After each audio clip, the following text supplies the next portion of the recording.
Good morning all of you. कैसे हैं आप लोग? आई होप बहुत अच्छे होंगे और क्लासेस को एंजॉय करेंगे। आज हम लोग 8 नंबर के क्लास का चौथे नंबर का चैप्टर पढ़ने वाले हैं और ये आपके जनजातियों से जुड़ा हुआ है। ये चैप्टर भी काफी महत्वपूर्ण है, छोटा चैप्टर है लेकिन यहाँ से एग्जाम में क्वेश्चन पूछे जाते हैं। तो चलिए शुरुआत करते हैं आज की क्लास की। और आज आपका चैप्टर है आदिवासी, दिकू और एक स्वर्ण युग की कल्पना। यानी कि जो आदिवासी है, दिकू हैं, ये लोग कैसे एक स्वर्ण युग की कल्पना करते हैं, आज इसी के बारे में पढ़ेंगे। यानी कि जो अंग्रेज हैं, इन्होंने पहले बड़े बड़े राजाओं को अपने साम्राज्य में मिलाया, फिर छोटे स्तर पे किसानों को और जो आपके काश्तकार हैं इनके जीवन को प्रभावित किया। अब जो आपके जंगलों में रहने वाली जनजातियां हैं, इन पर अंग्रेजी शासन का क्या इफेक्ट आया है, हम लोग इसे देखने वाले हैं। तो काफी महत्वपूर्ण है। आप देख रहे हैं कि अंग्रेज कैसे स्टेप बाय स्टेप भारत के सभी क्षेत्रों पर अपना अधिकार कर रहे हैं। पहले उन्होंने बड़े शक्तियों को पराजित किया, फिर उन्होंने जमींदारों, साहूकारों और ऐसे लोगों पर अपना कंट्रोल स्थापित किया, फिर यहाँ के किसानों और उसके बाद यहाँ के जो कुटीर उद्योग या हथकरघा उद्योग वाले लोग हैं उनको प्रभावित किया।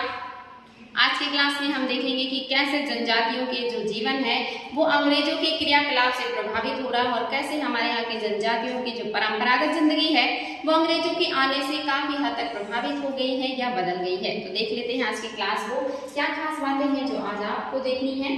तो आप देख रहे हैं 1895 ईस्वी की बात हो रही है। 1895 में बिरसा नामक एक आदिवासी को झारखंड में छोटा नागपुर के जंगलों और गांवों में घूमते देखा गया।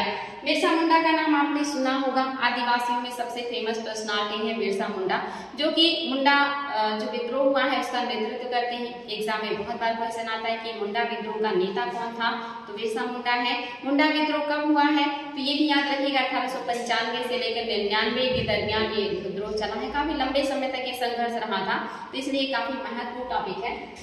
कहना घूमा मतलब घूमते हुए देखा गया है। लोग कहते थे कि उसके पास चमत्कारिक शक्तियां हैं, बहुत सारी बीमारियां दूर कर सकता था और अनाज की छोटी सी ढेर को कई गुना बढ़ा देता था। यानी कि बिरसा मुंडा के बारे में जो लोग हैं उनके मन में भ्रांतियां भी हैं। उनको लगता है उनके पास कुछ चमत्कारिक शक्तियां हैं जो बीमारी ठीक कर सकती है, जो अनाज के ढेर को बढ़ा सकती है। यानी कि उनके पीछे लोग जो है चलना पसंद करने लगे थे। अंधविश्वास और ऐसी चीजें हमारे यहाँ थी ही, और ये चीजें आपके जनजातियों में भी है और उन्हें ऐसा लगता है कि जो बिरसा हैं, जो इनके नेता हैं, उनके पास कुछ चमत्कारिक शक्तियां हैं जो कुछ अलग तरह के वर्क भी कर सकते हैं। तो आप देख रहे हैं बीमारी दूर कर सकते हैं, अनाज की गठन को बढ़ा सकते हैं। बिरसा ने खुद यह ऐलान कर दिया था कि उसे भगवान ने लोगों की रक्षा और उनको दिकुओं जैसे बाहरी लोग कहते हैं, क्योंकि जो जंगली लोग होते हैं ये बाहरी लोगों के हस्तक्षेप को बिल्कुल भी पसंद नहीं करते हैं। और बाहरी लोगों में आप सभी को पता है कि जो जनजातियां हैं वो साहूकारों को और साथ ही जो महाजन होते हैं या अन्य जो लोग होते हैं जो व्यापार करते हैं, ये लोग जब उनके क्षेत्र में हस्तक्षेप करते हैं या उनके जिंदगी में डिस्टर्बेंस क्रिएट करते हैं तो ऐसे लोगों को जो जनजातियां हैं ये दिकू कहते हैं। तो दिकू का मतलब जो जंगलों में नहीं रहते हैं, मैदानी बेल्ट में रहते हैं, लेकिन जंगलों के उत्पादों को प्राप्त करने के लिए जनजातियों का शोषण करते हैं, ऐसे लोगों को जनजातियां दिकू कहते हैं। और अंग्रेजों को तो ये लोग अंग्रेज कह ही रहे हैं, तो ये विदेशी हैं और बाकी चीजें आप समझ रहे हैं कि कह रहे कि उनको दिकू यानी कि बाहरी लोगों की गुलामी से आजाद कराने के लिए भेजा है। कुछ समय के भीतर हजारों लोग बिरसा के पीछे चलने लगे। वे उसे भगवान मानते थे। उन्हें यकीन था कि वह उनकी समस्याएं दूर करने आया है। यानी कि धीरे धीरे करके लोगों ने बिरसा के पीछे चलना शुरू कर दिया। लोगों ने मान लिया कि उनके पास कुछ चमत्कारिक शक्तियां हैं और उन शक्तियों के द्वारा वो उनकी समस्याओं को दूर कर सकता है। जो कि जनजातियों का जो जीवन है ये सेठ महाजन व्यापारियों ने बहुत ज्यादा प्रभावित किया, साथ ही अंग्रेजों ने भी। तो वो लोग अपना दुश्मन दोनों को मानते हैं। जो हमारे यहाँ के बड़े बड़े लोग हैं जैसे जमींदार हैं, महाजन हैं, व्यापारी हैं, इनसे भी वो नाराज हैं और साथ ही अंग्रेजों के क्रियाकलाप से भी नाराज है। तो वो दोनों को अपना दुश्मन मानते हैं, ये चीज याद रखिएगा। और इसीलिए जो जनजातियां हैं ये मुंडा को अपना मालिक या कहेगी नेता समझ करके उनके पीछे पीछे चलने लगे। उन्हें लग रहा है कि उनकी समस्याएं दूर हो जाएगी, क्योंकि जो बिरसा मुंडा है ये उनकी समस्याओं को दूर करने के लिए आ चुके हैं। बिरसा का जन्म एक मुंडा परिवार में हुआ था। मुंडा एक जनजातीय समूह है जो छोटा नागपुर में रहता है। ये देखिए एग्जाम में कई बार आता है कि मुंडा विद्रोह या बिरसा मुंडा विद्रोह कहाँ हुआ है, तो नागपुर जो आपका छोटा नागपुर पठार है इन्हीं इलाकों में हुआ है। और यहाँ पे बिहार, झारखंड इन्हीं क्षेत्रों में फैला हुआ है, तो यहीं पे हुआ है इनका जन्म। बिरसा के समर्थकों में इलाके के दूसरे आदिवासी जैसे कि संथाल भी हैं और उराव भी हैं, यानी कि जो बिरसा मुंडा है इनके समर्थकों में दूसरी जनजातियां भी हैं जिसमें उराव है और जिसमें है आपके संथाल। तो ये चीज याद रखिएगा भी शामिल है। ये सभी अपने आसपास आ रहे बदलाव और अंग्रेजी शासन के कारण पैदा हो रही समस्याओं से बेचैन थे। ये सभी लोग चाहे संथाल हो गए, उराव हो गए, ये दोनों देखिए जनजातियां आपके झारखंड में बड़े पैमाने पर पाई जाती हैं, संथाल और उराव। ये भी एग्जाम में कई बार पूछा गया है। ये ज्योग्राफी का पार्ट भी है और हिस्ट्री का भी है। तो आप देख रहे हैं कि बिरसा मुंडा जो है मुंडा जनजातियों का जो समर्थन कर रहे हैं, साथ ही जो आपके संथाल हैं और उराव हैं, ये सभी लोग परेशान हैं बाहरी लोगों के हस्तक्षेप की वजह से और साथ ही अंग्रेजों की गतिविधियों की वजह से। और ये सभी लोग बिरसा मुंडा को अपना नेता मान लेते हैं और उनके पीछे चलने लगते हैं कि ये उनकी समस्याओं से उनको निजात दिलाएंगे। आगे कह रहा है किसमें शामिल थे, ये सभी अपने आसपास आ रहे बदलाव और अंग्रेजी शासन के कारण पैदा हो रही समस्याओं से बेचैन थे। उनकी परिचित जीवन पद्धति नष्ट होती दिखाई दे रही थी, आजीविका खतरे में थी और धर्म छिन्न भिन्न हो रहा था। उनका जो परिचित जीवन यानी कि जिस जीवन पद्धति से वो जीते आ रहे थे, उनकी जो परंपरागत तौर तरीके थे वो अब प्रभावित हो रहे हैं। उनकी जो क्रियाकलाप है, उनकी जो पद्धतियां हैं, उनकी जो परंपराएं हैं, वो सारे जो है कहीं ना कहीं बहुत ज्यादा डिस्टर्ब हो रही हैं, जिसकी वजह से उनको समस्याएं हो रही। साथ ही उनकी जो आजीविका है यानी कि भरण पोषण का जो जरिया है वो भी डिस्टर्ब हो रहा है, क्योंकि ये लोग जंगलों में अब हस्तक्षेप कर रहे हैं। क्योंकि जनजातियां मोस्टली कंदमूल फल फूल यही इकट्ठा करते हैं, साथ ही जानवरों का शिकार करते हैं। तो अगर इन सारे उत्पादों पर बाहरी लोगों का अधिकार होने लगेगा तो निश्चित ही समस्या तो उनको होगा ही। यहाँ पे लोगों को समस्याएं शुरू हो गई है। साथ ही इनका जो धर्म है, क्योंकि ये काफी जो है नेचुरल धर्म को मानते हैं। अब जो क्रिश्चियन है वो चाहते हैं कि ये क्रिश्चियन बन जाए, यानी कि जो ब्रिटिश है वो चाहेंगे ईसाई बन जाए। जो बाहरी आपके साहूकार है, जमींदार है, वो चाहेंगे कि ये सामाजिक व्यवस्था में शामिल हो जाए, वर्ण व्यवस्था में। तो ऐसे इनकी जो अपनी परंपरागत जीवन शैली है, जो परंपरागत धर्म है, ये प्रभावित हो रहा है और जो इनकी चिंता का विषय है। बिरसा जिन समस्याओं को हल करना चाहता था, जिन्हें दीकू कहा जा रहा था, वे बाहरी लोग कौन थे, यानी कि ये जो बाहरी लोग हैं दीकू, ये कौन है? तो कह रहा है कि ये कौन है, उन्होंने इलाके के लोगों को गुलाम कैसे बना लिया था, अंग्रेजों के राज में आदिवासियों के साथ क्या हो रहा था, आदिवासियों का जीवन किस तरह बदल रहा था। इतने सारे सवालों का जवाब आप लोगों को मिलने वाला है कि दीकू कौन है, कैसे उन्होंने गुलाम बनाया, साथ ही आदिवासियों के साथ अंग्रेजों ने क्या किया और आदिवासियों का जो जीवन है वो कैसे बदल रहा था। आगे के अध्याय में हम ऐसे ही कुछ सवालों पर विचार करेंगे। पिछले साल आपने आदिवासी समाज के बारे में पढ़ा था। ज्यादातर कबीलों के रीति रिवाज और रस्में ब्राह्मणों द्वारा निर्धारित रीति रिवाज और रस्मों से काफी कुछ आपको भिन्न देखने को मिलेगी, अलग है। ये हमारे जो समाज की इतनी ज्यादा क्लिष्ट रीति रिवाज है, इतना ज्यादा आडंबरपूर्ण जो रीति रिवाज है, इतना ज्यादा जो दिखावा है, ऐसी चीजें जनजातियों के रीति रिवाज में नहीं है। काफी सिंपल साधारण सा जीवन होता है इनका। इनकी जीवन शैली में इस तरह के ज्यादा जो है कठिनाई नहीं होती है। वही कह रहे हैं काफी अलग है, आपने पहले ही क्लास में इसको पढ़ लिया था। आगे कह रहा है कि बहुत अलग थी। इस समाज में ऐसे गहरे सामाजिक भेद भी नहीं थे जो जाति पर आधारित समाज में दिखाई देते हैं। यानी कि जो यहाँ से कर लेते, पिछले साल आपने आदिवासी समाज के बारे में पढ़ा। ज्यादातर कबीलों के रीति रिवाज और रस्में ब्राह्मणों द्वारा निर्धारित रीति रिवाज और रस्मों से काफी अलग है। इन समाजों में ऐसे गहरे सामाजिक भेद भी नहीं थे जो जाति पर आधारित समाजों में दिखाई देते हैं। एक कबीले के सारे लोग कुटुंब के बंधनों में बंधे होते थे, लेकिन इसका यह मतलब भी नहीं है कि आदिवासियों के बीच कोई आर्थिक और सामाजिक फर्क नहीं था। यानी कि यहाँ पर ऐसा नहीं है कि कोई ब्राह्मण है, कोई क्षत्रिय है, कोई वैश्य है, कोई शूद्र है।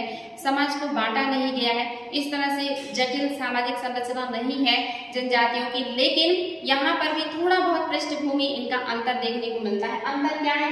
यहाँ पे इनके कुटुंबों में जो है ना, ये बंधनों में बंधे हुए हैं, यानी कि भाईचारे का इनका अपना रिश्ता है। और थोड़ा बहुत जो आपको देखने को मिलेगा वो आर्थिक और सामाजिक फर्क जो है बहुत कम होता है। रीजन, क्योंकि समाज में जाति व्यवस्था नहीं है, धर्म जैसी चीजें नहीं है, तो सामाजिक व्यवस्था में असमानता नहीं दिखती। हमारे यहाँ असमानता क्यों है? क्योंकि कोई अपने आप को हिंदू मानता है, कोई अपने आप को इस्लाम मानता है, कोई क्रिश्चियन मानता है, और सब लोग अपने धर्म को ज्यादा अच्छा समझते हैं, अच्छा बताने का कोशिश करते हैं। अगर आप ऐसा सोचेंगे कि मेरा धर्म ज्यादा अच्छा है दूसरे का नहीं, तो निश्चित ही असमानता आएगी। जाति में भी वही है, अगर आप खुद को आप ब्राह्मण हैं या क्षत्रिय हैं और आपको लगता है कि मैं उच्च वर्ग का हूँ, बाकी लोग निम्न वर्ग के हैं, आप उनको असमान समझ रहे हैं तो असमानता आएगी। लेकिन जनजातियों में ऐसी चीजें नहीं है, जाति नहीं है, धर्म नहीं है, या जो भी चीजें हैं वो बहुत ही नेचुरल है, सिंपल है, जटिल नहीं है, तो निश्चित ही सामाजिक असमानता बहुत कम होगा। आर्थिक असमानता भी कम है, क्योंकि जो भी संपत्तियां होती है, जंगल है, झील है, कंदमूल है, जानवर है, उन पर सबका सामूहिक अधिकार होता है। हमारे जटिल समाज जैसे नहीं कि बड़े बड़े लोगों के पास ज्यादा लैंड होगा, उनके पास ज्यादा संपत्ति होगी, उनके पास ज्यादा पावर होगा, ऐसा वहाँ नहीं है। तो इसलिए आर्थिक और सामाजिक असमानता नहीं है। तो ये देखिए आपका आंसर राइटिंग करने के लिए अगर आ जाए या आपको कोड में क्वेश्चन सही करने के लिए आ जाए कि हमारी जो सामाजिक व्यवस्था है और जो जनजातियों की सामाजिक व्यवस्था है वो किस तरह से भिन्न है, तो जो हमारा समाज है काफी जटिल है। इसमें धर्म जाति के नाम पे बहुत ज्यादा असमानताएं हैं, आर्थिक असमानताएं हैं, रीति रिवाज में बहुत ज्यादा जटिलता है, अंधविश्वास आडंबर हमारे यहाँ बहुत ज्यादा है, जबकि ये सारी चीजें जनजातियों के क्षेत्र में नहीं पाई जाती है। इस तरह से आप बहुत आसानी से मेंस के आंसर राइटिंग भी कर सकते हैं और देखिए क्वेश्चन को भी सॉल्व कर सकते हैं। बिल्कुल आसान सी बातें हैं, अगर समझेंगे तो बहुत अच्छा लगेगा, बिल्कुल भी हार्ड नहीं है, एकदम कहानी जैसे है। आप इसको जो है समझ सकते हैं, क्योंकि आप सभी लोग समझदार और बुद्धिमान प्राणी हैं। जनजातीय समूह किस तरह जीते थे, जनजातीय जो समूह वो किस तरह जीते थे, उनका जीवन यापन कैसे होता था, तो कह रहे हैं 19वीं सदी तक देश के विभिन्न भागों में आदिवासी तरह तरह की गतिविधियों में सक्रिय थे। यानी कि जो 19वीं सदी है तब तक देश के विभिन्न क्षेत्रों में जो आदिवासी ही अलग अलग तरह की गतिविधियों में सक्रिय है। कोई पशुपालन करता है, कोई शिकार करता है, कोई कृषि करता है, कोई दूसरी जगह जाके मतलब जो है अपना जीवन निर्वाह भी कर लेता है। यानी कि अलग अलग तरह की गतिविधियां हैं इनकी, और ये अपने उसी गतिविधियों से अपने जीवन का निर्वाह बहुत आसानी से कर लेते हैं। कुछ झूम खेती करते थे, कुछ जनजातियां झूम खेती करते हैं। झूम खेती क्या है आप सभी को पता होगा। झूम कृषि को स्थानांतरित कृषि भी कहते हैं, कर्तन दहन कृषि भी कहते हैं। ये कृषि एक जगह नहीं होता है, यानी कि जंगलों में रहने वाले लोग हैं तो जंगल के कुछ हिस्से को, पेड़ों को ये ऊपरी सतह से काट देते हैं, जड़ से नहीं काटते हैं, पेड़ की ऊपरी सतह को काट देते ताकि जो धूप है वो जमीन तक आ सके, और फिर वहां के लैंड पर ये लोग ऐसे ही अनाज को बिखेर करके कृषि कर लेते हैं। जब तक वो मिट्टी उपजाऊ होती है तब तक उसका यूज किया जाता है, और जब वो अनउर्वर हो जाता है यानी कि अनफर्टाइल हो जाता है तो उस जगह को छोड़ के दूसरे जंगल के दूसरे इलाके में चले जाते हैं, और फिर उस इलाके के पेड़ों को थोड़ा सा ऊंचाई से काट करके प्रकाश आने भर के लिए या उजाला आने के लिए काट दिया जाता है, और फिर वहां की झाड़ियों को जला दिया जाता है। जलाने के बाद जो राख होता है उसको वहां की मिट्टी में मिला दिया जाता है, और फिर उसी मिट्टी पे बीज का छिड़काव करके फिर से कृषि कर ली जाती है। इसी वजह से इसको स्थानांतरित कृषि कहते हैं, क्योंकि ये बदलते रहते हैं स्थान को। दूसरा इसको कर्तन दहन कृषि कहते हैं, क्योंकि काटते हैं और जलाते हैं, इसलिए कर्तन दहन कृषि भी है। तो वही कह रहा है उनमें से कुछ समुदाय झूम खेती करते थे। झूम खेती घुमंतु खेती को कहा जाता था। झूम खेती को कौन सी खेती कहते हैं? घुमंतु खेती कहते हैं। इसी को आप स्थानांतरित खेती भी कहते हैं, को कहा जाता है। इस तरह की खेती अधिकांशतः जंगलों में छोटे छोटे भूखंडों पर की जाती थी, यानी कि जंगलों में छोटे छोटे इलाके में किया जाता है, यानी कि बहुत बड़े इलाके के जंगलों को काटना, साफ करना और वहां पे खेती करना थोड़ा मुश्किल होता है, तो इसीलिए लोग छोटे छोटे खंडों में ही पेड़ों को काट करके कृषि कर लेते हैं और फिर उस जगह को छोड़ के दूसरी जगह चले जाते हैं जब वो मिट्टी उपजाऊ नहीं रह जाती। वही कह रहा है कि ये लोग जमीन तक धूप लाने के लिए क्यों पेड़ को काट रहे हैं? क्योंकि ये चाहते हैं कि जमीन तक धूप आए, फसलों को रोशनी मिले, गर्मी मिले, प्रकाश मिले। पेड़ों के ऊपरी हिस्से को काट देते हैं, यानी कि अगर जो आपका प्लांट है तो प्लांट को यहाँ से काट देते हैं, जड़ से नहीं काटते हैं। और जमीन पर उगी घास फूस जलाकर साफ कर देते हैं। इसके बाद वे घास फूस के जलने पर पैदा यहाँ पे करेंगे जलने पर हुई पैदा हुई राख को खाली जमीन पर छिड़क देते थे, यानी कि जो राख होता था उसको खाली जमीन पर ही छिड़क दिया जाता था, फैला दिया जाता था या बिखेर दिया जाता था। इस राख में पोटाश होती थी जिससे मिट्टी उपजाऊ हो जाती थी। वे कुल्हाड़ों से पेड़ों को काटते थे और कुदालों से जमीन की ऊपरी सतह को खुरच देते थे, यानी कि ये हल बैल का उपयोग नहीं कर रहे हैं बल्कि कुल्हाड़ी लेकर के पेड़ों को काट देते हैं और जो कुदाल होता है ऊपरी सतह को हल्का सा खुरच देते हैं। इस तरह से ये लोग कृषि कर रहे हैं। आप देख रहे हैं वे खेतों को जोतने या बीज रोपने के बजाय ये खेतों को जोतते नहीं हैं और ना ही बीज की रोपाई करते हैं, बल्कि क्या करते हैं? खेतों में बिखेर देते हैं। ये कैसे कृषि कर रहे हैं? अनाज को बिखेर रहे हैं, फैला दे रहे हैं।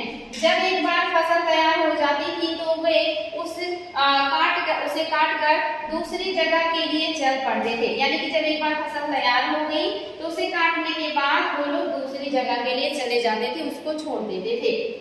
जहां से उन्होंने अभी फसल काटी थी वह जगह कई साल तक परती पड़ी रहती थी, और जहां पे उन्होंने फसल काटा और उसको खाली छोड़ करके वो चले गए, वो कई सालों तक परती पड़ी रहती थी। यानी कि जब हम किसी लैंड का यूज कर लेते हैं कृषि के लिए और फिर कुछ सालों तक हम उसे ऐसे खाली छोड़ देते हैं, उसमें कृषि नहीं करते हैं, तो ऐसे जमीन को परती कहा जाता है। तो ये लोग परती के लिए जमीन को छोड़ भी दे रहे हैं। आगे देखिए, इसके अलावा कितना आसान है, बिल्कुल सिंपल सी बातें हैं। घुमंतु किसान मुख्य रूप से पूर्वोत्तर और मध्य भारत की पर्वतीय व जंगली पट्टियों में ही रहते थे। ये देखिए बहुत इंपॉर्टेंट है कि जो घुमंतु लोग हैं या स्थानांतरित कृषि करने वाले, ये ज्यादातर कहाँ है, पूर्वोत्तर भारत में। यानी कि जो आपके 7 सिस्टम है, असम, मेघालय, त्रिपुरा, मिजोरम, ये नागालैंड का इलाका, ये पूर्वोत्तर, और मध्य भारत जिसमें आपके मध्य भारत के जितने भी राज्य आएंगे यहाँ पे बहुत ज्यादा है, झारखंड, छत्तीसगढ़, उड़ीसा, मध्य प्रदेश, ये सारे आपके आ जाएंगे मध्य भारत में। इन्हीं के पर्वतीय और जंगली इलाकों में ये लोग रहते हैं जो झूमी कृषि करते हैं। इन आदिवासी समुदायों की जिंदगी जंगलों में बेरोक टोक आवाजाही और फसल उगाने के लिए जमीन और जंगलों के इस्तेमाल पर आधारित थी। यानी कि इनकी जो जिंदगी है ये जंगलों में बेरोक टोक कहीं भी आ सकते हैं, जा सकते हैं, जंगलों के उत्पाद का बहुत आसानी से यूज कर सकते हैं। तो ये इनकी जिंदगी में कोई समस्या इस तरह का नहीं है, ये बिल्कुल आजाद है। जंगल में जहां चाहे जा सकते हैं, जहां मन करे कृषि कर सकते हैं, जहां का मन करे कंदमूल को इकट्ठा कर सकते हैं, जहां मन करे वहां शिकार कर सकते हैं और जहां मन करे रह सकते हैं। कोई बाउंडेशन नहीं है। अंग्रेजों के आने से पहले या जब तक उन्होंने भारत पर अधिकार नहीं किया है तब तक ये बिल्कुल स्वतंत्र जीवन जी रहे हैं, उनके जीवन में कोई समस्या नहीं है। वही कह रहा है कि ये आधारित है और ये केवल इसी तरह से घुमंतु खेती कर सकते थे। आगे देखिए, कुछ शिकारी और संग्राहक थे, यानी कि कुछ जनजातियां आपकी कृषि करें, झूमी कृषि, उनका जीवन कैसा है आपने देख लिया। आप देखिए कुछ जनजातियां ऐसी भी हैं जो क्या करेंगी, वो आपकी शिकारी हैं और खाद्य संग्रह करेंगे। ये कृषि नहीं करेंगे, ये शिकार करेंगे और जंगल में जो भी उत्पाद होता है उसको ये कलेक्ट करेंगे और उसी से अपने जीवन का निर्वाह करेंगे। इनको भी देख लेते हैं। बहुत सारे इलाकों में आदिवासी समूह पशुओं का शिकार करके और वन्य उत्पादों को इकट्ठा करके अपना कामकाज चलाते थे। यानी कि कुछ इलाकों में लोग क्या कर रहे हैं, जो ये है आदिवासी क्या काम करते हैं, सामूहिक रूप से काम करते हैं। कोई एक दो व्यक्ति नहीं करते, इनका पूरा समूह मिलकर क्या करेगा, शिकार करेगा और शिकार करने के बाद सब आपस में बराबर बराबर बांट लेंगे। साथ में मिलकर के ये जो वन्य उत्पाद होंगे, जो वस्तुएं होंगे, फल फूल कंदमूल, ये सब लोग क्या करेंगे, इकट्ठा करेंगे और आपस में बांट लेंगे। मतलब बहुत अच्छा है, सारे लोग मिलकर जो भी काम करेंगे और फिर बांट के खा लेंगे। कोई हेडेक नहीं, कोई टेंशन नहीं है, बहुत ही ज्यादा आपस में लोगों का मेल मिलाप है, यानी ये कि एकता है, अपना काम चलाते थे। वे जंगलों को अपनी जिंदगी के लिए बहुत जरूरी मानते थे। इन्हें लगता था कि जंगल इनकी जिंदगी के लिए बहुत जरूरी है, क्योंकि जंगल ही इनका घर है, जंगल से ही इनको भोजन मिलता है, जंगल से ही इनको आजीविका मिलती है, इसलिए ये जंगलों को अपने लिए बहुत जरूरी मानते हैं, जिंदगी मानते हैं। उड़ीसा के जंगलों में रहने वाला खोंड समुदाय, ये देखिए बहुत इंपॉर्टेंट है, एग्जाम में आया है कि खोंड जनजातियां कहाँ पाई जाती है, उड़ीसा में पाई जाती है। ये भी एग्जाम में आया है कि खोंड मतलब भारत की कौन सी जनजाति है जिसमें नर बलि प्रथा पाई जाती है, खोंड जनजातियां हैं। ये क्वेश्चन भी आया है कि अंग्रेजों ने कौन सी जनजाति को नर बलि प्रथा के लिए रोका था, जिसकी वजह से उन जनजातियों ने विद्रोह कर दिया था, तो खोंड जनजातियां हैं। इस तरह से क्वेश्चन बार बार घुमा के पूछे जाते हैं कि खोंड जनजातियों से कितनी तरह के क्वेश्चन बन सकते हैं, बहुत इंपॉर्टेंट है, याद रखिएगा। कहाँ पाई जाती है, उड़ीसा में। इसी तरह का एक समुदाय था, इस समुदाय के लोग टोलियां बनाकर शिकार पर निकलते थे और जो हाथ लगता था उसे आपस में बांट लेते थे। वे जंगलों से मिले फल और जड़ खाते थे। खाना पकाने के लिए वे साल और महुआ के बीजों के तेल का इस्तेमाल करते थे। यानी कि ये सामूहिक रूप से जंगल में निकलते थे, जो भी शिकार करते थे, जो भी चीजें इकट्ठा करते थे, आपस में मिल बांट के खा लेते थे। और ये लोग किस चीज का इस्तेमाल कर रहे थे तेल खाना पकाने के लिए, तो साल और महुआ के जो बीज होते हैं इनके तेल का उपयोग करते हैं। आज भी या कहिए कि आपके पूर्वज भी महुआ के तेल का यूज करते थे, महुआ का खाने में यूज करते थे। तो आप देख रहे हैं साल और महुआ के बीजों का यूज भी कर रहे हैं भोजन पकाने के लिए खोंड जनजातियां। इलाज के लिए वो बहुत सारी जंगली जड़ी बूटियों का इस्तेमाल करते थे। ये देखिए इनकी परंपरागत जो इलाज है ये कैसे हो रही, जड़ी बूटियों से हो रही है। इनके पास कोई अंग्रेजी डॉक्टर नहीं होते थे, कोई अंग्रेजी दवा नहीं होती थी, ये लोग उन्हीं जड़ी बूटियों से अपनी भयानक से भयानक बीमारियों को ठीक कर लेते थे। और ये इनकी परंपरागत ज्ञान है जिसके बारे में लोगों को अब भी जानकारी होना चाहिए। इस्तेमाल करते थे और जंगलों से इकट्ठा हुई चीजों को स्थानीय बाजारों में बेच देते थे।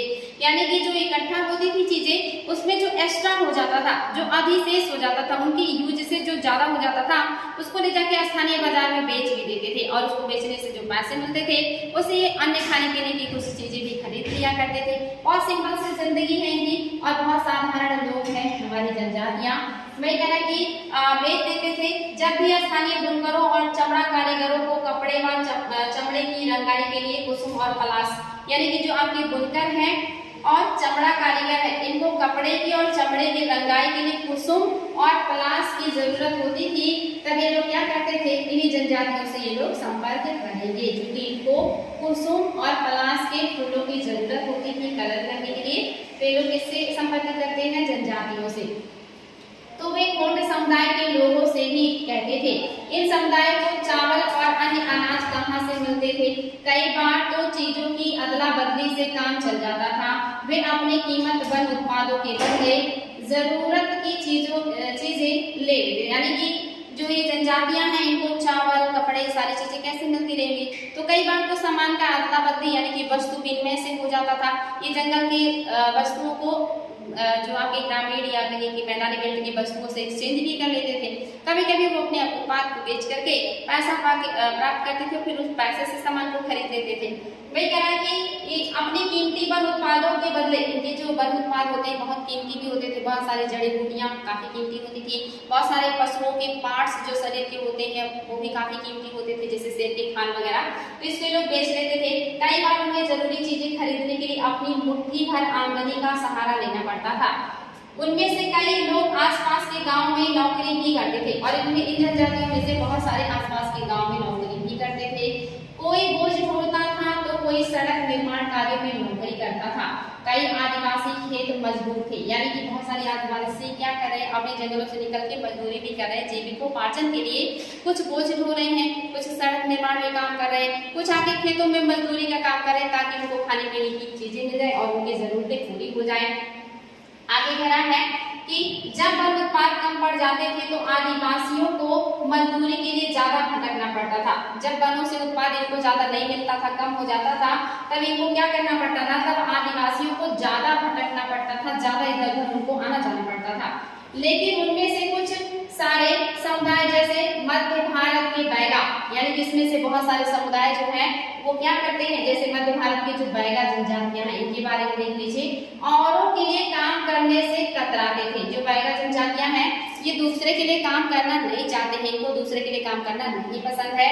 बैगा खुद को जंगल की संतान मानते थे, जो केवल जंगल की उपज पर ही जिंदा रह सकती थी। ये मानते थे कि वो जंगल की संतान है और वो केवल जंगल की उपज पर ही जिंदा रहेंगी, और ये मजदूरी करना बैगाओं के लिए अपमान की बात थी। इन्हें लगता था कि हम किसी और की मजदूरी करें ये हमारे लिए अपमान की बात है। हम जंगल के संतान हैं तो जंगल से ही हम अपनी जरूरतों को पूरा करेंगे, हम मैदानी बेल्ट के लोगों से अपनी जरूरतें पूरा नहीं करेंगे। ऐसी भी इनकी सोच है। देख लीजिए आगे क्या कह रहे हैं, जो चीजें आसपास पैदा नहीं होती थी उसे हासिल करने के लिए आदिवासियों को खरीद फरोख्त भी करनी पड़ती थी।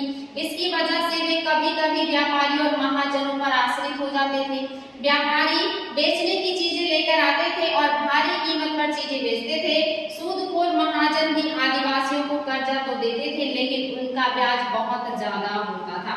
यानी कि कभी कभी आदिवासियों को अपनी बहुत सारी जरूरतों को पूरा करने के लिए खरीदना पड़ता था और खरीदने के लिए उन्हें महाजनों से उधार लेना होता था। महाजन बहुत ज्यादा सूद पर उनको पैसे देते थे जिससे वो पैसे वापस नहीं कर पाते थे और उनकी सूदखोरी में फंसते चले जाते थे। इस तरह से कहीं ना कहीं वो उनके गुलाम बन जाते थे। तो ये चीज याद रखिएगा। आगे कहना, इस तरह बाजार और वाणिज्य ने आदिवासियों को कर्ज और गरीबी में ढकेल दिया और इस तरह से जो बाजार है वाणिज्य है इन आदिवासियों को क्या कर रही है, गरीबी में ढकेल रहे हैं, उनका इस्तेमाल कर रहे हैं, उनका दुरुपयोग कर रहे हैं या कहीं उनका शोषण कर रहे हैं। आगे कह रहा है कि लिहाजा वे महाजनों और व्यापारियों को बाहरी शैतान और अपनी सारी मुसीबतों की जड़ मानते हैं। इसी वजह से क्या कहते हैं कि जो महाजन है, जो व्यापारी है, ये क्या है, बाहरी शैतान है और बाहरी शैतान को ये लोग क्या कहते हैं, दीपू कहते हैं। और इनकी वजह से इनको इतनी समस्याएं हो रही है, गरीबी आ रही है और ये जो है बदुआ मजदूर बन रहे हैं या कर्जदार बन रहे हैं। तो ये लोग दीपुओं को अपना बहुत बड़ा दुश्मन मानते हैं। कुछ जानवर पालते थे, ये तो आपने देखा कि जो शिकार कर रहे हैं, जो संग्रह कर रहे हैं उनकी जिंदगी के बारे में। आप जो तीसरे नंबर पे आ रहे हैं, कुछ जानवर भी पाल रहे हैं, यानी कि वो पशु उत्पाद तत्व है। वही कह रहा है बहुत सारे आदिवासी समूह जानवर पालकर अपनी जिंदगी चलाते थे। वे चरवाहे थे जो मौसम के हिसाब से मवेशियों या भेड़ों के लेवड़ लेकर यहाँ से वहां जाते थे। ये देखिए ये चरवाहे हैं, मौसम के अकॉर्डिंग जो है घास आता है और घास के अकॉर्डिंग ये जगह बदलते रहते हैं। इनके जो भेड़ों के लेवड़ यानी कि झुंड होते हैं, इनको लेकर एक जगह से दूसरी जगह घूमते रहते थे। जब एक जगह घास खत्म हो जाती थी तो वे दूसरे इलाके में चले जाते थे। पंजाब के पहाड़ों में रहने वाले वन गुज्जर, ये देखिए पंजाब में कौन सी जनजातियां पाई जा रही हैं, गुज्जर जनजातियां पाई जा रही हैं। आंध्र प्रदेश में लावाड़िया जनजातियां हैं। ये सब कौन है, पशुपालक हैं जो जगह बदलते रहते हैं जब चारागाह समाप्त हो जाता है। आगे कह रहा आदि समुदाय गाय भैंस के झुंड पालते थे। कुल्लू की गद्दी, एग्जाम में बहुत बार आया कि गद्दी जनजातियां कहाँ पाई जाती हैं, तो कुल्लू मनाली के क्षेत्र में पाए जाते हैं, यानी कि हिमाचल में पाए जाते हैं और कश्मीर में पाए जाते हैं। ये सभी लोग कैसे हैं, ये गड़ेरिया जनजातियां हैं। गड़ेरिया आप सभी को पता होगा कि भेड़ बकरियां पालने वाले जो लोग होते हैं उनको गड़ेरिया कहा जाता है। और कश्मीर के बकरवाल जनजातियां, यानी कि जो कश्मीर है यहाँ पे एक जनजाति पाई जाती है जिसको कहा जाता है बकरवाल। और ये क्या करते हैं, ये बकरियां पालते हैं। ये चीज याद रखिएगा। अगले साल इतिहास की पाठ्य पुस्तक में आप उनके बारे में विस्तार से पढ़ेंगे, यानी कि अगले साल जब आप नेक्स्ट क्लास में जाएंगे, यानी कि 9 नंबर में, यानी कि आपकी 9वीं कक्षा में जाएंगे, तब आप बकरवाल के बारे में और साथ ही गद्दी के बारे में, इसके अलावा आप पढ़ेंगे इन सभी जो आपके पशुपालक जनजातियां हैं, इनके बारे में आप और भी ज्यादा विस्तार से देखेंगे जब आप नेक्स्ट ईयर में यानी कि क्लास नंबर 9 में जाएंगे। तो ये सारी जनजातियों को याद रखिएगा। जब आंध्र प्रदेश की लवाड़िया और आपकी ये लोग क्या कर रहे हैं, गाय और भैंस पाल रहे हैं। गद्दी जो है ये गड़ेरिया है, यानी कि भेड़ बकरी पाल रहे हैं।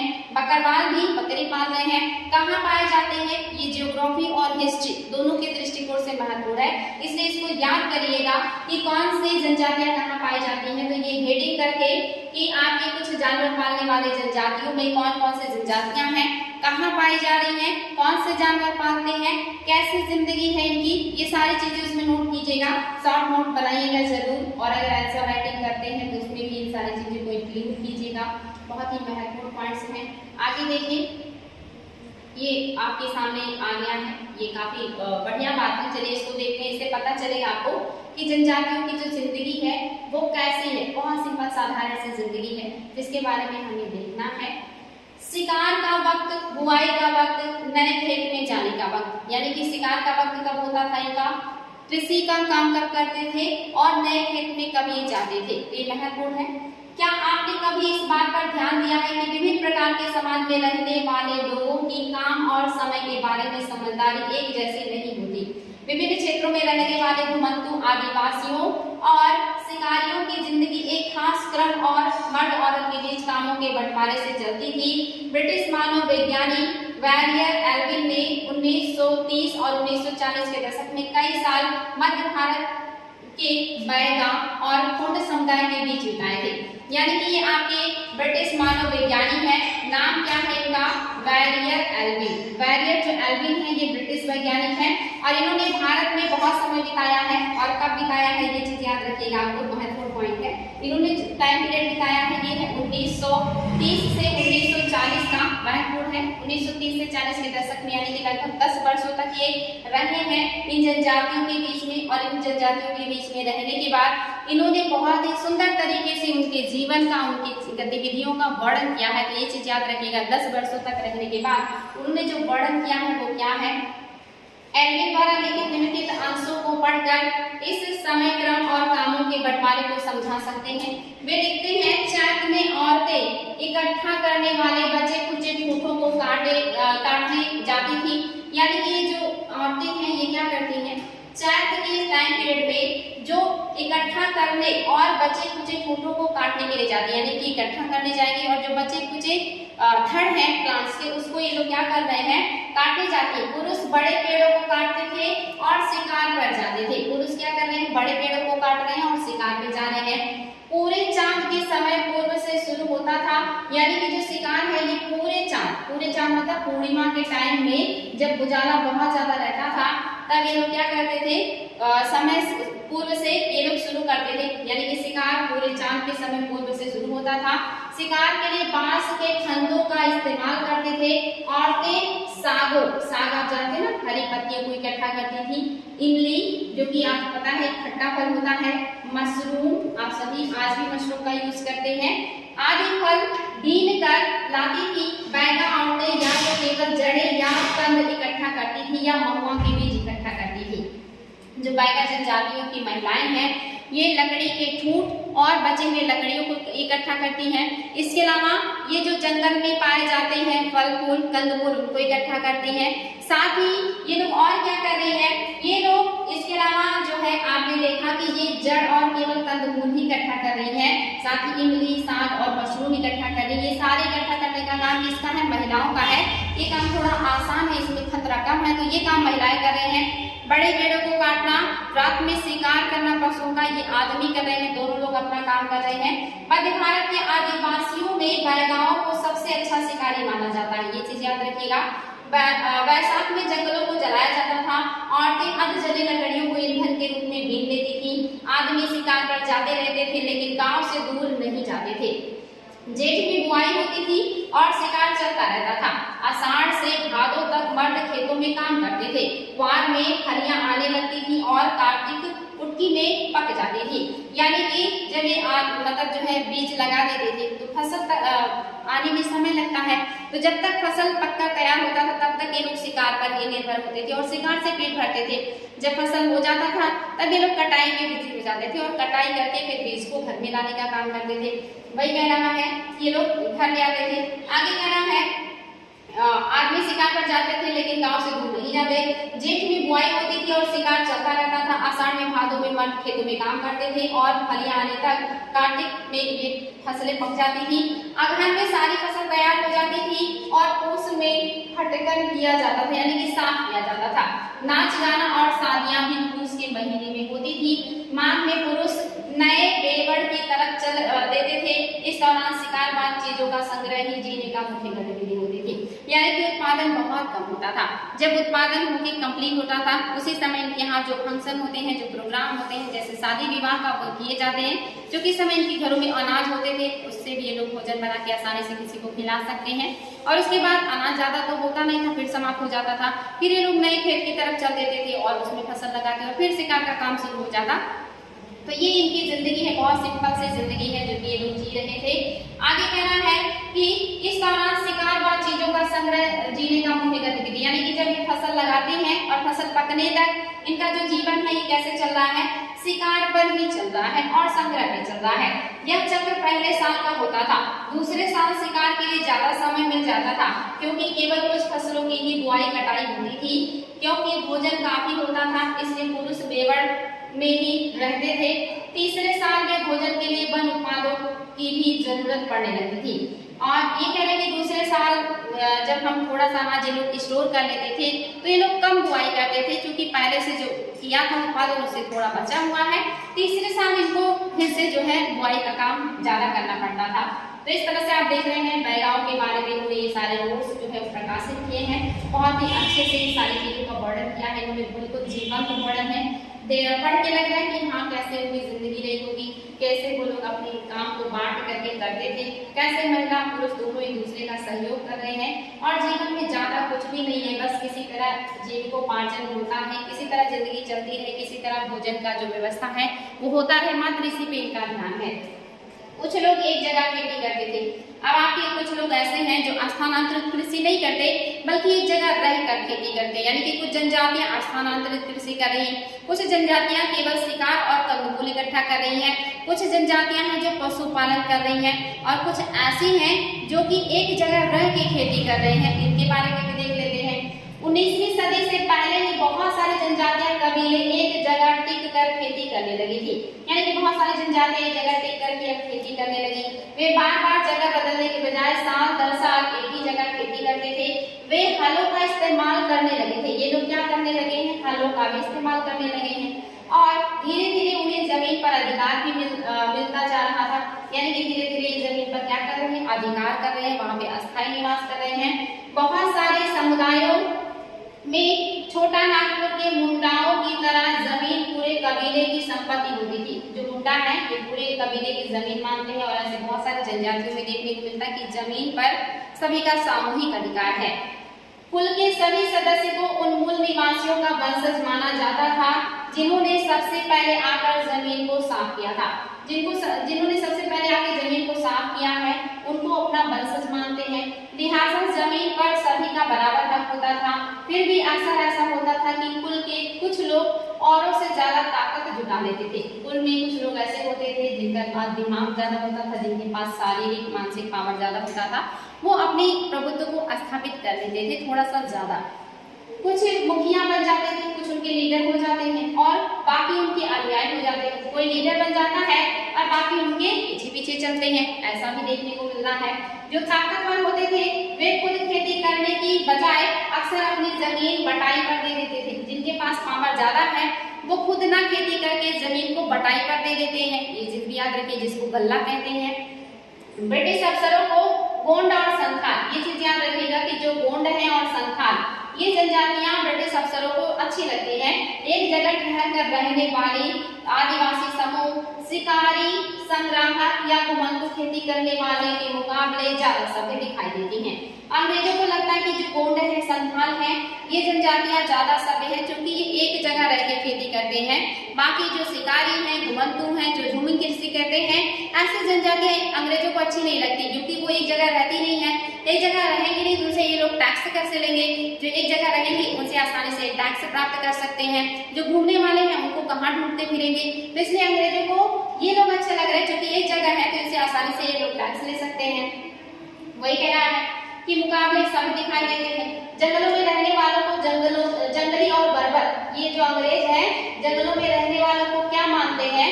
जंगली और जो है बर्बर मानते हैं। इनके हिसाब से कि जो जंगलों में रहते हैं ये जंगली हैं और बर्बर है, यानी कि सभ्य नहीं है, जंगली है। अंग्रेजों को लगता था कि उन्हें अस्थायी रूप से एक जगह बसाना और सभ्य बनाना जरूरी है। अंग्रेजों को लग रहा है कि जो जंगलों में है, जो घूमते रहते हैं, टहलते रहते हैं, जंगली हैं, बर्बर हैं, इनको एक जगह बसा करके इनको सभ्य बनाना बहुत जरूरी है, ऐसा अंग्रेजों को लग रहा है। और ऐसा इसलिए नहीं कि वो सभ्य बना के इनका कल्याण करना चाहते हैं, ऐसा इसलिए कि वो एक जगह बसाएंगे तभी तो उनसे टैक्स वसूल पाएंगे। तो अपने फायदे के लिए अंग्रेज करते हैं, जो भी करते हैं अपने फायदे के लिए करते हैं। कुछ अच्छी सोच के साथ इन्होंने कोई काम नहीं किया। औपनिवेशिक शासन से आदिवासियों के जीवन पर क्या असर पड़ा? अभी तक तो आपने देखा कि आदिवासी कौन है, उनकी जिंदगी कैसी है, कैसे उनका जीवन निर्वाह होता है। उसमें आपने देखा कि 4 तरह से ये लोग रहते हैं और अलग अलग तरह का जो जीवन है इनका बिल्कुल डिफरेंट है, लेकिन सिंपल साधारण जिंदगी है। कोई दिखावा, कोई आडंबर, कोई सामाजिक व्यवस्था, कोई आर्थिक राजनीतिक ऐसी कोई चीज नहीं है। लेकिन अब अंग्रेज आएंगे और इन्हें हर किसी से टैक्स चाहिए, पैसा चाहिए, सबका यूज करना चाहेंगे, तो इससे उनके जीवन पे नेगेटिव इम्पैक्ट आएगा। तो आपको वही देखना है कि अंग्रेजों के आने के बाद उनके जीवन पर क्या प्रभाव आए हैं। ब्रिटिश शासन के दौरान आदिवासी समूहों का जीवन बदल गया। आओ देखें वे ये बदलाव क्या थे। आदिवासी मुखियाओं का क्या हुआ? जो आदिवासी मुखिया हैं इनका क्या हुआ? अंग्रेजों के आने से पहले बहुत सारे इलाकों में आदिवासियों के मुखियाओं का महत्वपूर्ण स्थान होता था। जब अंग्रेज नहीं थे तो आदिवासी जो मुखिया हैं इनका बहुत ही महत्वपूर्ण स्थान होता था। उनके पास औरों से ज्यादा आर्थिक ताकत होती थी और वे अपने इलाके पर नियंत्रण रखते थे। कई जगह उनकी अपनी पुलिस भी होती थी, यानी कि जो आदिवासी मुखिया होते थे ये पावरफुल है, इनके पास ताकत है और कई बार इनकी अपनी पुलिस भी होती थी। और वे जमीन एवं वन प्रबंधन के अस्थायी नियम खुद बनाते थे और ये खुद नियम बनाते थे कि जमीन का और वन का प्रबंधन कैसे होगा। कोई बाहरी आके नियम नहीं बनाता था। आगे कह रहा है कि ब्रिटिश शासन के तहत आदिवासी मुखियाओं के कामकाज और अधिकार काफी बदल गए। उन्हें कई कई गांव पर जमीन का मालिकाना तो मिल गया या मिलता रहा, लेकिन उनकी शासकीय शक्तियां छीन गई और उन्हें ब्रिटिश अधिकारियों के द्वारा बनाए गए नियमों को मानने के लिए बाध्य कर दिया गया। यानी कि उनके पास शक्तियां तो अभी भी हैं, लैंड अभी भी है, लेकिन जो शक्ति है उसको कम कर दिया गया, उनको अधीन कर दिया गया अंग्रेजों के। अंग्रेज जैसा चाहेंगे अब उनको वैसे ही काम करना पड़ेगा। जो स्वतंत्र रूप से अपने पावर का यूज करके ये शासन कर रहे थे या कंट्रोल कर रहे थे, अब ऐसा नहीं कर सकते हैं, ये अंग्रेजों के अंडर में आ गए थे। आगे कह रहा है द्वारा बनाए गए नियमों को मानने के लिए बाध्य कर दिया गया। उन्हें अंग्रेजों को नजराना देना पड़ता था और अंग्रेजों के प्रतिनिधि को हैसियत से अपने समूहों को अनुशासन में रखना होता था। पहले उनके पास जो ताकत थी अब वह नहीं रही, वे परंपरागत कामों को करने से लाचार हो गए। यानी कि अब पहले जो उनके पास पावर है, जो स्वतंत्रता है, अब वो नहीं है, अब वो परंपरागत काम को करने के लिए मजबूर हो गए हैं और लाचार हो गए हैं। आप देख लेते हैं घुमंतू काश्तकारों का क्या हुआ। ऐसे काश्तकार जो घुमंतू है उनका क्या हुआ था, यानी कि आपने देख लिया कि मुखियाओं का क्या हुआ। घुमंतू काश्तकारों को देख लीजिए, ऐसे समूहों से अंग्रेजों को काफी परेशानी थी, जो यहाँ वहाँ भटकते रहते थे, एक जगह ठहर कर नहीं रहते थे। वे चाहते थे कि आदिवासियों के, अंग्रेज चाहते हैं कि जो आदिवासी हैं वो घूम घूम करके इधर उधर ना जाए, बल्कि एक ही जगह रहे, एक जगह रहेंगे तो उनको आसानी होगी। वे कह रहे हैं कि बल्कि समूह एक जगह स्थायी रूप से रहे और खेती करे। अस्थायी रूप से एक जगह रहने वाले किसानों को नियंत्रित करना आसान था। अंग्रेज अपने शासन के लिए आमदनी का नियमित स्रोत भी चाहते थे। फलस्वरूप उन्होंने जमीन के बारे में कुछ नियम लागू कर दिए। उन्होंने जमीन को माप कर प्रत्येक व्यक्ति का हिस्सा तय कर दिया। उन्होंने यह भी तय कर दिया कि किसे कितना लगान देना होगा। यानी कि अंग्रेज चाहते हैं कि जो सब लोग घूमते रहते हैं यहाँ वहाँ, उनको एक जगह कर दिया जाए, फिर जो जमीन है उसको माप करके उस पर उनसे कृषि कराया जाए, कृषि के बाद उनसे टैक्स वसूला जाए। ऐसा अंग्रेज चाहते हैं और इसके लिए इन्हें एक जगह अस्थायी करना बहुत जरूरी है। उन्होंने यह भी तय कर दिया कि किसे कितना लगान देना होगा। कुछ किसानों को भूस्वामी और दूसरों को पट्टेदार घोषित कर दिया गया। जैसा कि आप देख चुके हैं अध्याय 2 में, पट्टेदार अपने भूस्वामियों का भाड़ा चुकाते थे और भूस्वामी सरकार को लगान देते थे। पट्टेदार जो होते थे वो मेन भूस्वामी को लगान देते थे और वो लगान जो है भूस्वामी अंग्रेजों को देते थे। झूम काश्तकारों को अस्थायी रूप से बसाने की अंग्रेजों की कोशिश बहुत कामयाब नहीं रही। जो झूम काश्तकार है इनको अस्थायी रूप से बसाने की जो कोशिश है अंग्रेजों की, ये बहुत ज्यादा सफल नहीं रहा। जहाँ पानी कम हो और मिट्टी सूखी हो वहाँ हलों से खेती करना आसान नहीं होता, बल्कि हलों की मदद से खेती करने वाले झूम काश्तकारों को अक्सर नुकसान ही हुआ, क्योंकि उनके खेत अच्छी उपज नहीं दे पाते थे। इसलिए पूर्वोत्तर राज्य में के झूम काश्तकार इस बात पर अड़े रहे कि उन्हें परंपरागत ढंग से ही जीने दिया जाए। यानी कि जो झूम कृषि करते हैं ये कह रहे हैं कि हमें परंपरागत तरीके से जीने दीजिए, क्योंकि हम जहाँ हैं कहीं पानी नहीं है तो कहीं जमीन बहुत हार्ड है और ऐसे में ऐसी जगहों पर कृषि करना आसान नहीं है। तो ये लोग क्या है, नाराज हो रहे हैं अंग्रेजों की गतिविधियों से। आगे कह रहा है कि दिया जाए व्यापक विरोध के फलस्वरूप अंग्रेजों को आखिरकार उनकी बात माननी पड़ी और ऐसे कबीलों को जंगल के कुछ हिस्सों में घुमंतू खेती की छूट दे दी गई। यानी कि कुछ हिस्सों में ऐसे घुमंतू लोगों को छूट दे दी गई, लेकिन बाकियों में इनको इजाजत नहीं है। वन कानून और उसका प्रभाव, अंग्रेजों ने वन कानून बनाया और वन कानून का क्या इफेक्ट आया जनजातियों के ऊपर। जैसा कि आपने देखा आदिवासी समूहों का जीवन जंगलों से जुड़ा हुआ है, अतः वन कानूनों से आए बदलाव से आदिवासियों के जीवन पर भी प्रभाव पड़ने वाला है। अब ये क्या प्रभाव आएगा चलिए देख लेते हैं कि आदिवासियों के जीवन पर जो वन कानून है इसका क्या इफेक्ट आने वाला है। भारी असर पड़ा, अंग्रेजों ने सारे जंगलों पर अपना नियंत्रण स्थापित कर दिया और जंगलों को राज्य की संपत्ति घोषित कर दिया था। कुछ जंगलों को आरक्षित वन घोषित कर दिया गया। ये ऐसे जंगल थे जहां अंग्रेजों की जरूरत के लिए इमारती लकड़ी पैदा होती थी। इन जंगलों में लोगों को स्वतंत्र रूप से घूमने, झूमी कृषि करने, फल इकट्ठा करने या पशुओं का शिकार करने की इजाजत नहीं थी। यानी कि वन कानून लाया गया। वन कानून के तहत जंगलों पर अंग्रेजों का अधिकार घोषित कर दिया गया। वहां पर जितनी भी गतिविधियां होती है, चाहे शिकार करना हो या वनों का उत्पाद इकट्ठा करना हो या वहां से कंदमूल लेना हो, इस तरह का कोई भी काम अब वहां से लोग नहीं कर सकते, लकड़ियां नहीं काट सकते। इन सभी पर प्रतिबंध लगा दिया गया। तो निश्चित इन जंगलों में रहने वाले लोगों को बहुत ज्यादा समस्याएं होने वाली हैं। फल वगैरह नहीं इकट्ठा कर सकते, पशु का शिकार नहीं करेंगे, भूमि कृषि नहीं करेंगे, स्वतंत्र रूप से घूमेंगे नहीं, सब पे पाबंदी लगे। ऐसी सूरत में झूम काश्तकार किस तरह जिंदा रह सकते थे? इसलिए उनमें से बहुतों को काम और रोजगार की तलाश में मजबूरन दूसरे इलाके में जाना पड़ा। अब जब ऐसी समस्याएं हो रही हैं तो लोग काम और भोजन की तलाश में दूसरे इलाके में जा रहे हैं। जैसे ही अंग्रेजों ने जंगलों के भीतर आदिवासियों के रहने पर पाबंदी लगा दी, उनके सामने एक समस्या पैदा हो गई। समस्या यह थी कि रेलवे स्लीपर्स के लिए पेड़ काटने और लकड़ी को एक जगह से दूसरी जगह ले जाने के लिए मजदूरों का इंतजाम कहाँ से किया जाए।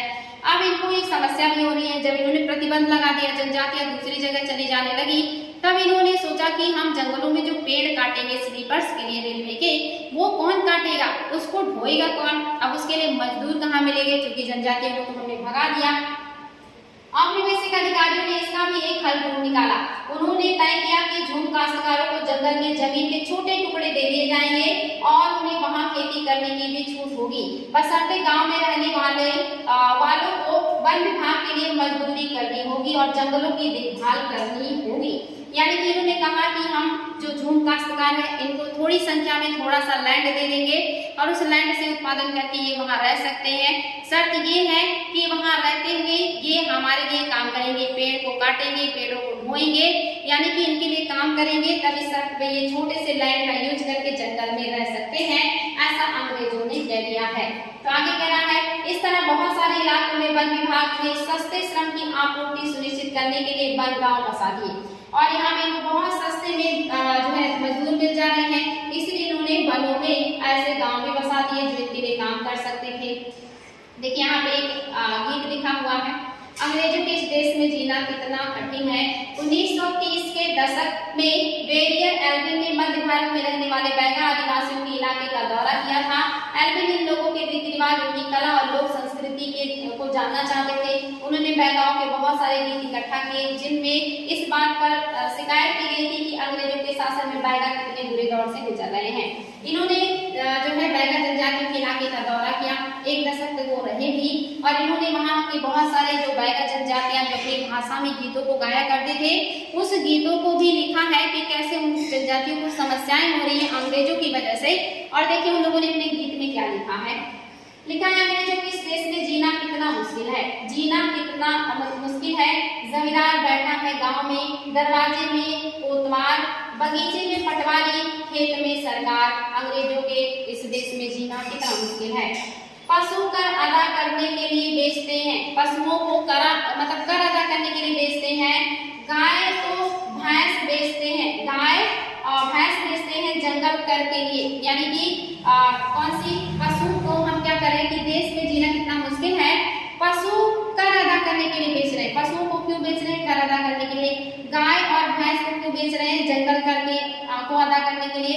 बैल को क्यों बेच रहे हैं? तो ये कर अदा कर रहे हैं लगान, यानी कि अब ये लोग भोजन कहाँ से पाएंगे? अगर ये लोग जो है लैंड काम कर देंगे, पशु बेचकर जंगल कर देंगे, गाय भैंस बेचकर और जो है बैलों को बेचकर ये लगान देंगे, तो फिर ये भोजन कैसे करेंगे? अंग्रेजों के इस काल में जीना कितना मुश्किल है। ये बैगा जनजातियों ने अपना जो है गाना बनाया है जिसमें वो अपने दुख को, अपनी तकलीफ को व्यक्त कर रहे हैं कि उनके पास कुछ भी नहीं बचता। इतने सारे टैक्स लगा दिया अंग्रेजों ने कि उसको अदा करने में उनकी सारी पूंजी समाप्त हो जाती है। बहुत सारे आदिवासी समूहों ने औपनिवेशिक वन कानूनों का विरोध किया। उन्होंने नए नियमों का पालन करने से इनकार कर दिया और वही तौर तरीकों से चलते रहे जिन्हें सरकार गैर कानूनी घोषित कर चुकी है। यानी कि इन्होंने इन कानूनों को मानने से इनकार कर दिया और अपने उसी तौर तरीके से चलते रहे जिसके लिए अंग्रेज मना कर रहे हैं। क्योंकि इन्हें इतनी समस्याएं हो रही हैं वन कानूनों को मानने के लिए, तो इन्हें निश्चित ही विरोध करना ही होगा और इन्होंने इस बात का विरोध भी किया। आगे कह रहा है कि जिन्हें सरकार गैर कानूनी घोषित कर चुकी थी, कई बार उन्होंने खुलेआम बगावत भी कर दी। 906 में सोंगरम या संगमा द्वारा असम में और 1930 के दशक में मध्य भारत में हुए वन सत्याग्रह इसी तरह के विद्रोह थे। व्यापार की समस्या क्या है? 19वीं शताब्दी के दौरान जनजातीय समुदायों ने पाया कि व्यापारी और महाजन जंगलों में जल्दी जल्दी आने लगे हैं। वे वन उत्पाद खरीदने, नकद कर्जा देने और आदिवासियों को मजदूरी पर रखने के लिए आ रहे थे। इन सारे बदलाव से क्या क्या असर पड़ने वाला है, यह समझने में आदिवासियों को कुछ समय लगा। यानी कि ये जो गतिविधियां महाजन व्यापारियों की वजह से जंगलों में पड़ रही हैं, ये समझने में आदिवासियों को कुछ समय लग गया। आगे कह रहा है कि यह समझने के लिए आइए रेशम उत्पादकों की स्थिति को देखें, यानी कि ये समझने के लिए कि क्या इफेक्ट आया जनजातियों पर इनके गतिविधियों का। इसका एक उदाहरण है 18वीं सदी में भारतीय रेशम की यूरोपीय बाजारों में भारी मांग थी। जो भारतीय रेशम है इसका यूरोपीय बाजार में भारी मांग है।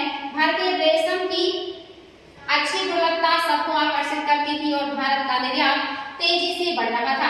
जैसे जैसे बाजार फैला, ईस्ट इंडिया कंपनी के अफसर इस मांग को पूरा करने के लिए रेशम उत्पादन पर जोर देने लगे। जैसे जैसे रेशम का डिमांड बढ़ रहा है, इसके उत्पादन पर कंपनी जोर दे रही है। वर्तमान झारखंड में स्थित हजारीबाग के आसपास रहने वाले सांथाल रेशम के कीड़े पालते थे। रेशम के व्यापारी अपने एजेंटों को भेजकर आदिवासियों को कर्जे देते थे और उनके कृषि कृमि कोष यानी कि जो रेशम के कीड़े का कोष है को इकट्ठा कर लेते थे। 1000 कृमि कोष के लिए 3 से 4 रुपए मिलते थे। यानी कि 1000 कृमि कोष अगर ये लोग दे रहे हैं तो मात्र उनको 3 से 4 रुपए मिलते थे। इसके बाद इन कृमि कोषों को वर्धमान या गया भेज दिया गया, जहां उन्हें 5 गुना कीमत पर बेचा जाता था। इसके बाद इनको गया भेज दिया जाता था, वर्धमान भेज दिया जाता था, जहां पर इनके कृमि कोषों का महाजनों को 5 गुना ज्यादा कीमत मिलता था। निर्यातकों और रेशम उत्पादकों के बीच का कड़ी का काम करने वाले बिचौलियों को जमकर मुनाफा होता था। रेशम उत्पादकों को बहुत मामूली फायदा मिलता था। स्वाभाविक है कि बहुत सारे आदिवासी समुदाय बाजार और व्यापारियों को अपना सबसे बड़ा दुश्मन मानने लगे। यानी कि इनको फायदा नहीं हो रहा है, कर्जा देके इनको कर्जदार बना दिया जा रहा है, इनकी जीविका नष्ट हो जा रही है, सारा मुनाफा बिचौलिए ले जा रहे हैं। तो निश्चित ही ये लोग क्या करेंगे, उनको अपना दुश्मन मानने लगेंगे। तो ये चीज याद रखिएगा। चलिए देखते हैं आगे और क्या है जो आपको देखना है। और ये चैप्टर महत्वपूर्ण है। आप लोग समझ सकते हैं कि अंग्रेजों ने किसी भी क्षेत्र को नहीं छोड़ा है, सभी क्षेत्र के लोगों को इन्होंने बहुत ज्यादा प्रभावित किया। काम की तलाश में घर से दूर जाने वाले आदिवासियों की दशा तो और भी खराब थी। 19वीं सदी के आखिर से ही चाय बागान फैलने लगे थे। खनन उद्योग भी एक महत्वपूर्ण उद्योग बन गया था। असम के चाय बागानों और झारखंड की कोयला खदानों में काम करने के लिए आदिवासियों को बड़ी संख्या में भर्ती किया गया। यानी कि जो काम की तलाश में दूसरी जगह गए उनकी स्थिति और भी ज्यादा खराब है। असम के चाय बागानों में बड़े पैमाने पर आदिवासियों को भर्ती किया गया। इसके अलावा झारखंड के कोयला खदानों में बड़े पैमाने के जनजातियों को भर्ती किया गया, क्योंकि उनकी मजबूरी है। अब जंगलों में उनका जीवन मुश्किल हो रहा है तो बाहर निकल रहे हैं, और जो बाहर निकल रहे हैं उनकी स्थिति और भी ज्यादा खराब हो गई। इन लोगों को ठेकेदारों की मार्फत भर्ती किया जाता था। इनको ठेकेदार ले जाके खदानों में डाल देते थे। ये ठेकेदार न केवल उन्हें बहुत कम वेतन देते थे, बल्कि उन्हें वापस घर भी नहीं लौट के देते थे। देखिए कितनी जाती है, वेतन भी कम देंगे और अगर ये काम छोड़कर वापस जाना चाहे तो इनको जाने भी नहीं देंगे, क्योंकि जनजातियों के पास पावर तो है नहीं, पैसा है नहीं, पुलिस है नहीं कि वो आके इनको छुड़ा के ले जाए। तो इनके साथ देखिए बिल्कुल पशुओं जैसा व्यवहार हो रहा है। इनको वेतन भी नहीं दिया जा रहा और घर भी नहीं जाने दिया जा रहा। नजदीक से एक नजर। 19वीं और 20वीं शताब्दी के दौरान देश के विभिन्न भागों में जनजातीय समूहों में नई बदलाव मतलब जो बदलते कानून हैं, साथ ही अपने व्यवहार पर लगी पाबंदियों, नए करों और व्यापारियों व महाजनों द्वारा किए जा रहे शोषण के खिलाफ कई बार बगावत की। यानी कि ये जो नए नए कानून लाए जा रहे हैं, जो व्यापारी हैं, जो साहूकार हैं, जो महाजन हैं, इनके द्वारा जो जातियां किया जा रहा है, इसकी वजह से लोगों ने कई बार बगावत किया, यानी कि विद्रोह किया, जिसमें से आपके सामने ही आयोग ने कई बार पूछा है। 1831-32 का कोल विद्रोह, कोल आदिवासियों ने विद्रोह किया 1831-32 में, और 1855 का सांथाल विद्रोह भी एग्जाम में कई बार पूछा गया है। बगावत कर दी। मध्य भारत के बस्तर जिले में 1910 में ऐसा विद्रोह हुआ। 1940 में महाराष्ट्र के बरनी में विद्रोह हुआ। ये सारे विद्रोह याद रखिएगा, कभी कभी आयोग क्रम पूछ लेता, कभी कभी कूट मिलाने के लिए आता है। बिरसा जिसे आंदोलन का नेतृत्व कर रहे थे, वह भी इसी तरह का एक विद्रोह था। इसी तरह का विद्रोह का नेतृत्व बिरसा मुंडा भी कर रहे हैं। ये आपके सामने है बिरसा मुंडा। बिरसा का जन्म 1870 के दशक के मध्य में हुआ था। उनके पिता गरीब थे। बिरसा का बचपन भेड़ बकरियां चराते, बांसुरी बजाते और स्थानीय अखाड़ों में नाचते गाते बीता था। सिंपल से परिवार के बच्चे हैं बिरसा मुंडा। उनकी परवरिश मुख्य रूप से बोहोड़ के आसपास के जंगलों में हुई गरीबी से लाचार बिरसा के पिता को काम की तलाश में जगह जगह भटकना पड़ता था। लड़कपन में ही बिरसा ने अतीत में हुए मुंडा विद्रोहों की कहानियां सुन ली थी। उन्होंने कई बार समुदाय के सरदारों, जिनको मुखिया कहते हैं, को विद्रोह का आह्वान करते हुए देखा था। बिरसा के समुदाय के लोग ऐसे स्वर्ण युग की बात किया करते थे जब मुंडा लोग दिगुओं के उत्पीड़न से पूरी तरह आजाद थे। यानी कि मुंडा लोग जो है ये बात करते थे कि कभी ऐसा टाइम था जब यहाँ पे दिगु नहीं थे और हम लोग बहुत आजादी के साथ जीवन यापन करते थे, सारी वस्तुओं का यूज करते थे और हमारे कोई दुख नहीं था। ऐसा भी स्वर्ण युग कभी था, ऐसा लोग बात करते और मुंडा सुनते थे। आगे कह रहा कि सरदारों का कहना था कि एक बार फिर उनके समुदाय के परंपरागत अधिकार बहाल हो जाएंगे। वे खुद को इलाके के मूल निवासी का वंशज मानते थे और अपनी जमीन की लड़ाई यानी कि मुल्क की लड़ाई लड़ रहे थे। वे लोगों को याद दिलाते थे कि उन्हें अपना साम्राज्य वापस पाना है। ये दिखाते थे कि हमें अपना साम्राज्य वापस पाना है, अपनी स्वतंत्रता वापस लेनी है। बिरसा स्थानीय मिशनरी स्कूलों में जाने लगे, जहां उन्हें मिशनरियों के उपदेश सुनने का मौका मिला। वहां भी उन्होंने यही सुना कि मुंडा समुदाय स्वर्ग का साम्राज्य हासिल कर सकता है और अपने खोए हुए अधिकार वापस पा सकता है अगर वे अच्छे ईसाई बन जाए। यहाँ पे मिशनरियां इनको बरगलाने का कोशिश कर रही है कि वो अपना साम्राज्य वापस प्राप्त कर सकते हैं, फिर से अपनी प्रभुत्व सत्ता को स्थापित कर सकते हैं अगर वो क्रिश्चियन बन जाए। बाद में बिरसा ने एक जाने माने वैष्णव धर्म प्रचारक के साथ भी कुछ समय बिताया। उन्होंने जनेऊ धारण किया और शुद्धता व दया पर जोर दिया। किस पे जोर दे रहे? शुद्धता और दया पर जोर दे रहे हैं। अपनी किशोरावस्था में बिरसा जिन विचारों के संपर्क में आए उनसे वह काफी गहरे तौर पर प्रभावित थे। बिरसा का आंदोलन आदिवासी समाज को सुधारने का आंदोलन था। उन्होंने मुंडाओं से आह्वान किया कि वे शराब पीना छोड़ दें, गांव को साफ रखें और डायन व जादू टोने में विश्वास ना करें। यहाँ ध्यान देने वाली बात यह है कि बिरसा ने मिशनरियों और हिंदू जमींदारों का भी लगातार विरोध किया। वह उन्हें बाहर का मानते थे जो मुंडा जीवन शैली को नष्ट कर रहे थे। यानी कि बिरसा मुंडा कहते अपने जीवन को शुद्ध करिए, शराब मत पीजिए और फालतू की जो आडंबर है उसमें विश्वास मत कीजिए, मिशनरियों से भी दूर रहिए, जमींदारों से भी दूर रहिए, क्योंकि ये सब बाहरी है, सभी दिगु है। ये आपके जो ओरिजिनल जीवन शैली है उसको समाप्त कर रहे हैं, उसको बदल रहे हैं। 1895 में बिरसा ने अपने अनुयायियों से आह्वान किया कि वे अपनी गौरवपूर्ण अतीत को पुनर्जीवित कर लें। देखिए विद्रोह कर दिया 1895 में और कहा कि अपने पहले वाले जीवन को वापस प्राप्त करना है। संकल्प लिया। वह अतीत के एक ऐसे स्वर्ण युग सत्ययुग की चर्चा करते थे जब मुंडा लोग अच्छा जीवन जीते थे, तटबंध बनाते थे, कुदरती झरनों को नियंत्रित करते थे, पेड़ और बाग लगाते थे, पेट पालने के लिए खेती करते थे। उस काल्पनिक युग में मुंडा अपने बिरादरों और रिश्तेदारों का खून नहीं बहाते थे, वे ईमानदारी से जीते थे। बिरसा चाहते थे कि लोग एक बार फिर अपनी जमीन पर खेती करें, एक जगह टिक कर रहें और अपने खेतों में काम करें। यानी कि बिरसा मुंडा अपनी पुरानी जो आजादी है, जो तौर तरीके, जो परंपराएं हैं, लोगों को उसकी याद दिला रहे कि हम लोग फिर से वो सारी चीजें कायम करेंगे जो हम लोग भूल चुके हैं, जो हम लोग खो चुके हैं इन दिगुओं और अंग्रेजों की वजह से, उसे हम प्राप्त करेंगे। अंग्रेजों को बिरसा आंदोलन की राजनीतिक उद्देश्यों से बहुत ज्यादा परेशानी थी। यह आंदोलन मिशनरियों, महाजनों, हिंदू भूस्वामियों और सरकार को बाहर निकालकर बिरसा के नेतृत्व में मुंडा राज स्थापित करना चाहती है। यानी कि ये मिशनरियों को भी भगा रहे हैं, महाजनों को भी, हिंदू भूस्वामियों को भी और अंग्रेजों को भी बाहर निकाल करके मुंडा राज स्थापित करना चाह रहे हैं और अंग्रेजों को ये चीज अच्छा नहीं लग रहा है। यह आंदोलन इन्हीं ताकतों को मुंडाओं की सारी समस्याओं का कष्ट का स्रोत मानता है। ये लोग मानते हैं कि यही सारी चीजें, यही सारी ताकत मुंडाओं को कष्ट दे रहे हैं। अंग्रेजों की भू नीतियां उनकी परंपरागत भूमि व्यवस्था को नष्ट कर रही थी। हिंदू भूस्वामी और महाजन उनकी जमीन छीनते जा रहे थे और मिशनरी उनकी परंपरागत संस्कृति की आलोचना करते थे। तो ये सभी को अपना दुश्मन मानती, क्योंकि ये सभी लोग उनके जीवन पद्धति को बहुत ज्यादा प्रभावित कर रहे हैं। जब आंदोलन फैलने लगा तो अंग्रेजों ने सख्त कार्रवाई का फैसला लिया। 1895 में बिरसा को गिरफ्तार कर लिया गया। दंगे फसाद के आरोप में 2 साल की सजा सुनाई गई।